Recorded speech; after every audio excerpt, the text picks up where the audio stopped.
So in the early days, I was following some stuff that I had done in graduate school.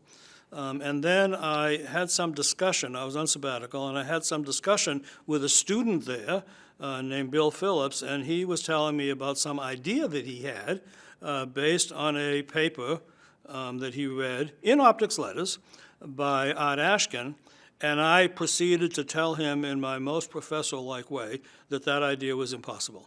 And he said, "Metcalf, sit down, you got some things to learn." And the outcome of that, with a lot of interesting stories in between, was the experiments on laser cooling that we were the first ones to ever do. And we stayed up many nights. I was in New York, he was in Washington. We stayed up many nights. I came down there, I stayed at his house. We'd come back 3 or 4 in the morning, want to have some ice cream or something like that. Bill's wife would come down and say, "Hey, you guys are eating ice cream that was supposed to be for the kids." But it was a very successful endeavor. We had several copycats.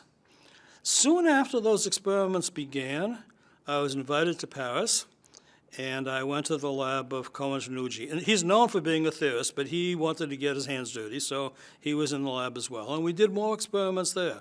So my research has been the control of atomic motion, including laser cooling. Even now, I'm working on problems connected with those issues.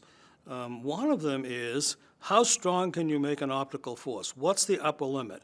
And the answer is, we don't know. But what we do know is that the optical forces that have been used for laser cooling and atomic manipulation and so on are very weak compared to what can be done.